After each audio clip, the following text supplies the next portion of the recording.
Hey everyone, this is Blue Orc 2792 again, and here to finish the Orc campaign. To do the final mission, the Pit of Maledictus. And sorry if it took a while for this video to upload, but long story short, I basically did a couple of these videos for the final mission, but they kept getting corrupted. I don't know why, but hopefully this time it'll work. But first, let's go over our heroes. Blood Flag, still as badass pirate as ever. No Brain, got the rocket launcher, even though it looks like just a bunch of junks glued together. But hey, that's orc engineering at its finest. Make something that's all junk and scrap metal and put it to very good use. No Brain, stacked with bombs and got a flamethrower, is not afraid to use it. And Brickfist with a huge ass chopper with good gear, he is ready to go. Alright, let's see what the Psycho Librarian Azerikaires has to say.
Mr. Nailbrain, all hands on deck!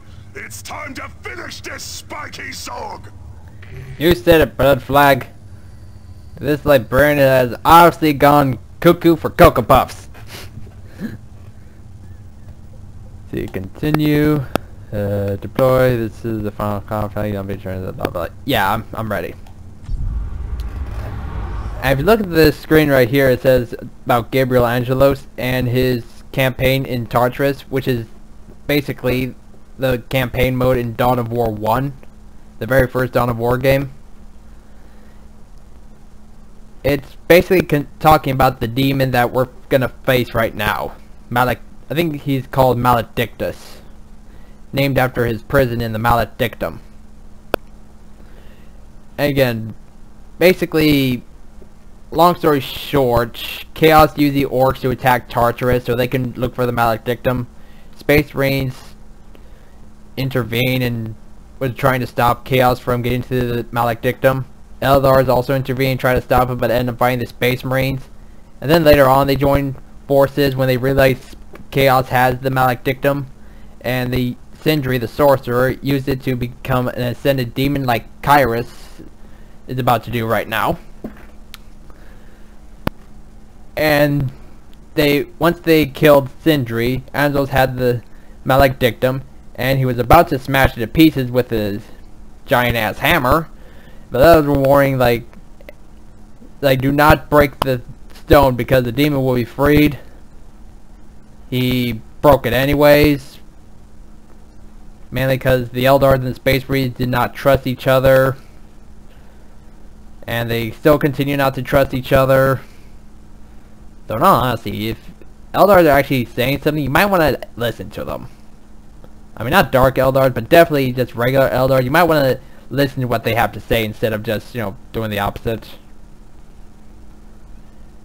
But Gabriel Angelos realized the error in his plan, the error of what he did all those years ago, and basically the whole tutorial mode is in the games you have before you even went to like the campaign mode. There's a tutorial mode. This is basically Gabriel Angelos trying to correct his mistake in fighting the demon himself. But basically, the demon Maledictus. Well, the only reason he was freed is because everyone was fighting over for the Maledictum at the time. If they found the Maledictum before the fighting started and they smashed the prison, then he would not have even survived. But they fought over it, and because he's a demon of Khorne, all that battle and blood gave him the energy he needed to survive the prison break.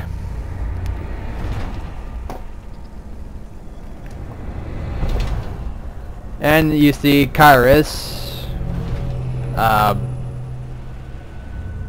having bloodshot eyes and is stepping into a pit of lava.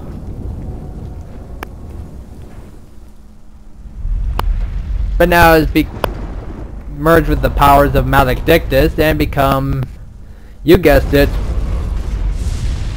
a demon prince. I am no stranger to the deaths of planets. Cyrene was my home. Yet when the need was made evident, I did not hesitate to contact the Inquisition. By my hand, Cyrene burned. Cyrene's secrets now live solely with me, and so shall they die with me. Whether I'm victorious or slain, my sins will know retribution.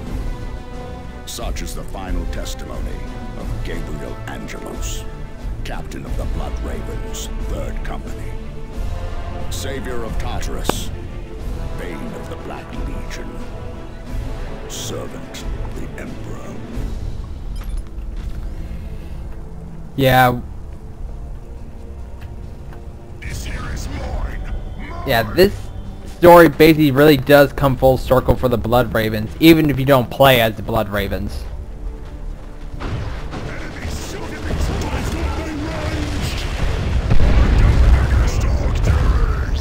Mainly because in the Dawn of War 1 game, Gabriel Angelos is also still haunted by his decisions to contact the Inquisition and cause the Exterminatus move on Cyrene, the planet that we're fighting on right now.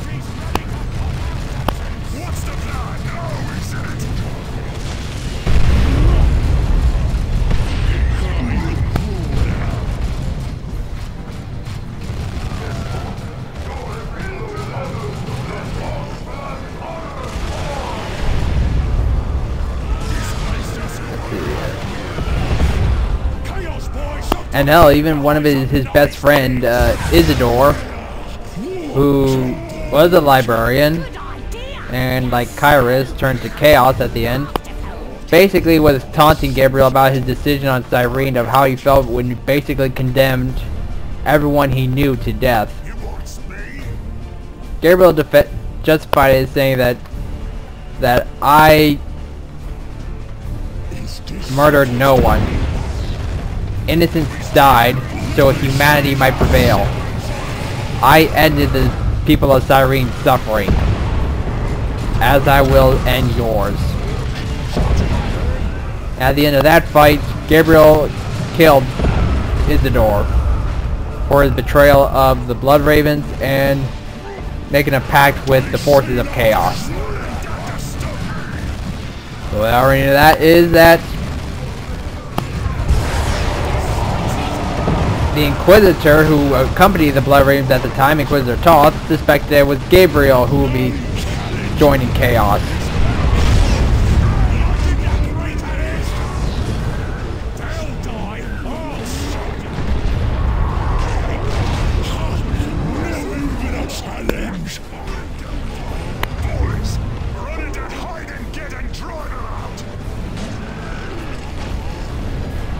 But they got Jonah Orion, and I liked him as a much better librarian than Isidore.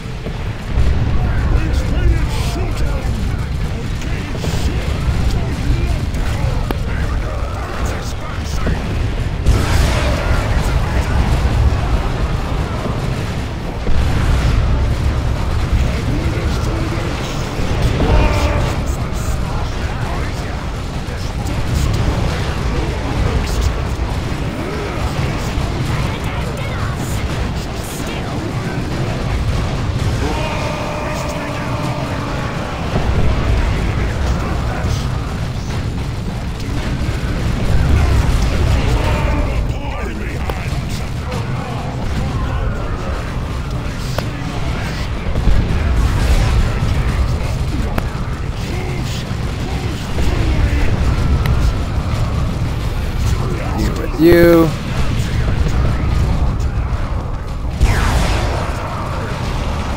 Yeah, this is why like spells like WOG or oh, I'm sorry, that was a mismatch. Yeah, this is why spells like WOG are very useful in this mission because there's like a lot of guys who are just bunkered down and ready to shoot you, and also have the heavy weapons team, so. Having a spell like that to help break suppression and give your guys a health boost and a damage boost and a defense boost and anything else you can think of boost is, well, clear out messy situations like that.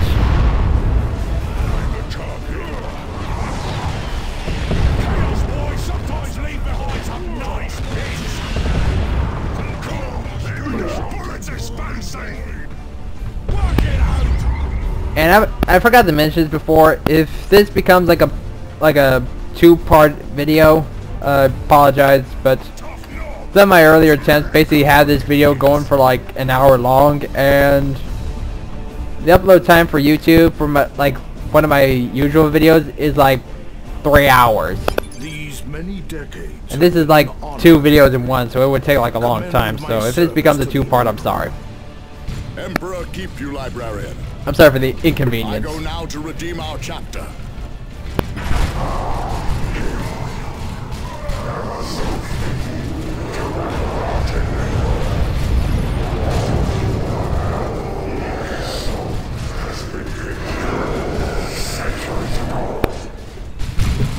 Such are the ways of demons, to lie and mislead us.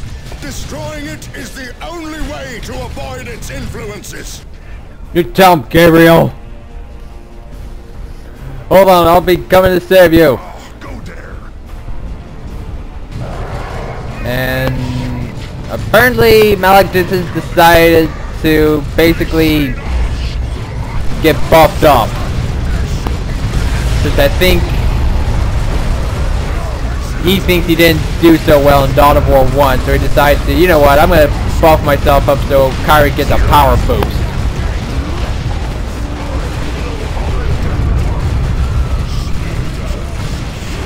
Since I remember the Demon Prince basically being, you know, not that big. I seriously, look at him. He's bigger than the Demon Prince in the Dawn of War 1 games, and he's only got like half his body out of that lava pit.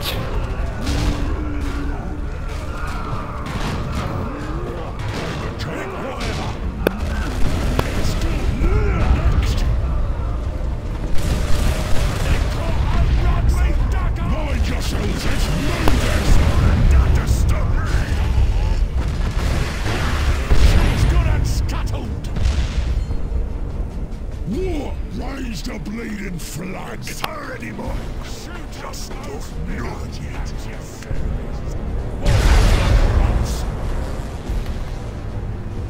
Who you dare? Kill. Tons. I'm gonna save for the battle wagon.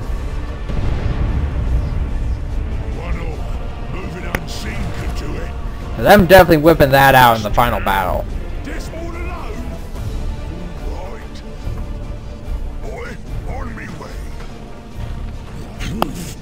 I hope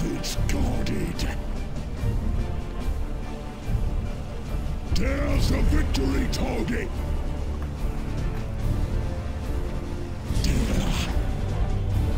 You want me? Or I get what you're doing?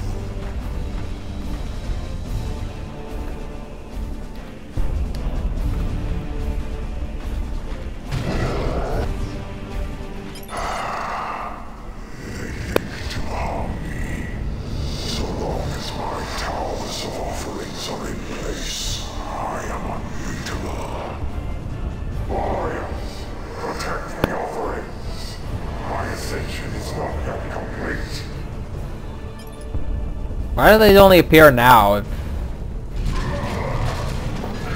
if they were so important? Seems a little ridiculous to whip them out right now, but eh.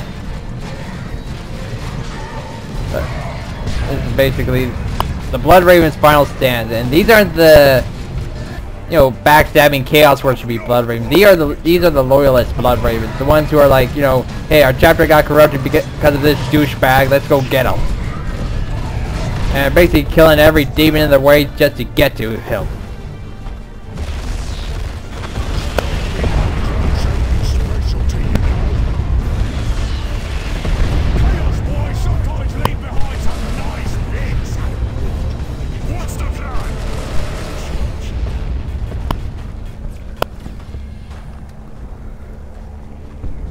As for Kyrus' story and all this, well, he helped his master, who was the the chapter master of the Blood Ravens. Oh no, it was chief librarian of the Blood Ravens chapter. Seal the same demon named Olkair, who is the same demon who talked to him during the Judgment of Carrion. Well, long story short, the sealment didn't exactly, seal him completely. What really happened was just, he just made it so Olkair can't get free from his little hole. Or, not his little, his, big, pit. Not exactly a pit either, but I think you know about, like, that baby that fell down the well? Well, basically, that's Olkair. Only demonic, only a demon of Nurgle style.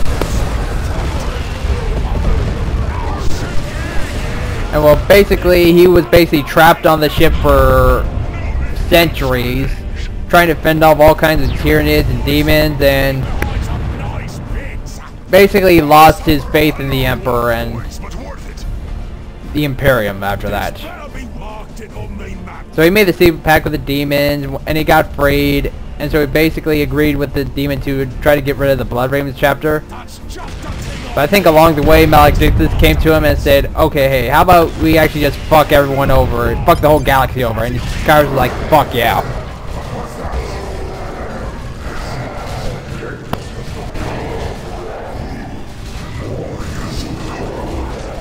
Because that's basically what Khorne is about.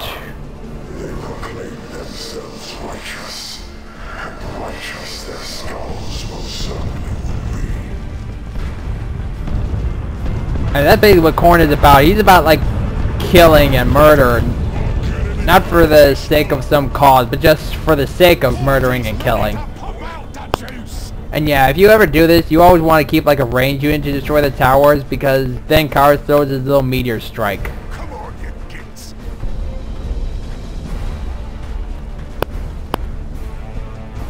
Which is kind of funny, since we also have, like, our own little meteor strike ability. And here comes Gabriel Angelos' final moments. All the Blood Ravens!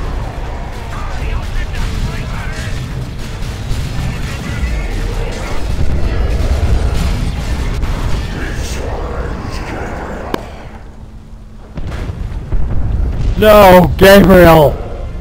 You son of a bitch! He will be avenged! Proper smack! Boy, the second artist is gonna see today if you don't keep moving!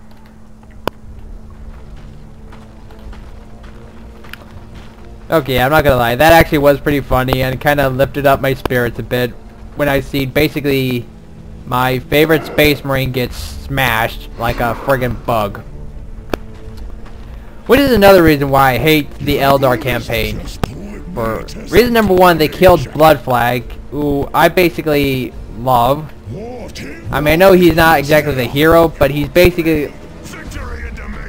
he's like Lobo from the DC comics. He's not the hero, but he's basically there just to be a complete badass. And makes you feel like you've been entertained and makes you laugh and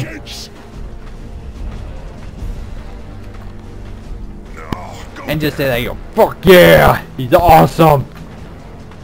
Kicks so much ass.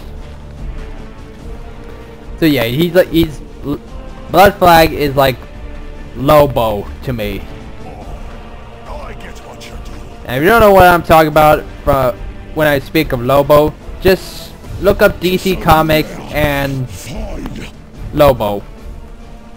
Or hell, even look up the Superman the Animated Series and look up Lobo and under the Superman the Animated Series.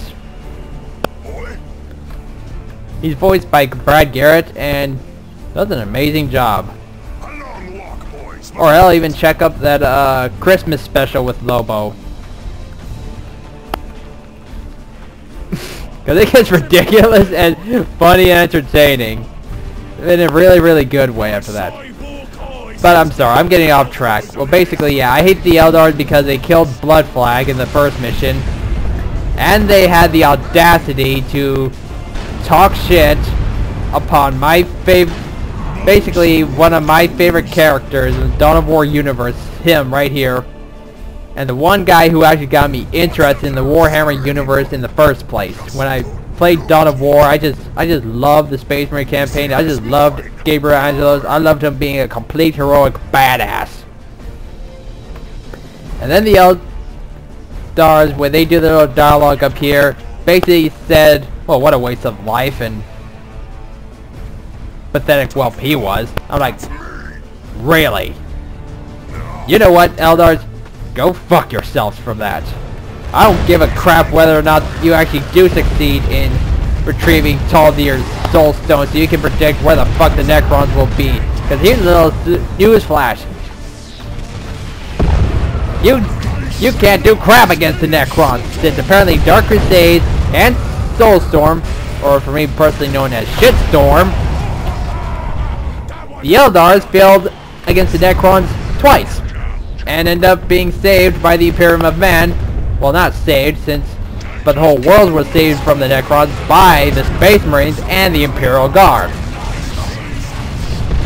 So fuck you, Alea Talk. And the other Eldar characters who I can't name at the moment because I forgot their names. Hold on, I'm gonna try to remember them, but basically, while I do that, I'm gonna talk about like why they're actually, you know, here. Like the Eldar campaign. What's the point of it? Well, basically the whole point of it was, well, first was to help get the soul stones from the Typhon Primaris. And, you know, try to get them so they can keep them safe.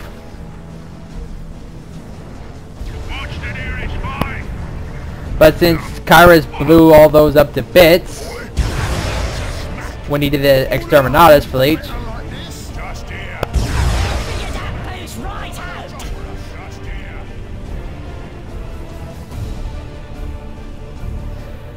then they discover that Kyrus still possesses Farseer Taldir's Soul Stone after the events of the Dark Crusade, which is basically another one of my favorite games to play. But yeah, basically one of the Eldar main campaign characters was actually Taldir's brother, which he kind of performed a dick move by not sticking by her and helping her out on the Kronos campaign, which he could have really used his help by at that point.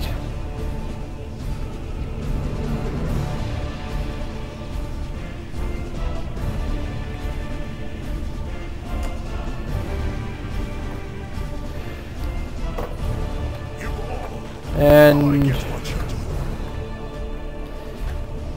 well, yeah, basically the only reason she was there was to basically stop the Necrons from taking over the planet and to prevent, like, you know, Forces of Chaos and the Orcs from also being a hinder to everyone. But again, they don't trust the other races enough to actually, you know, help them out and instead attack them. So there was really no actual any allies or friends in that fight. It was basically everyone for themselves. But basically, yeah, get the Soul Stone back so they can figure out where the next Necron invasion will be. Which again, a viewpoint, since we don't really need the Eldar to take out the Necrons since they suck at it. Probably not in other parts, but as far as Dawn of War is concerned, the Eldar suck at taking out Necrons.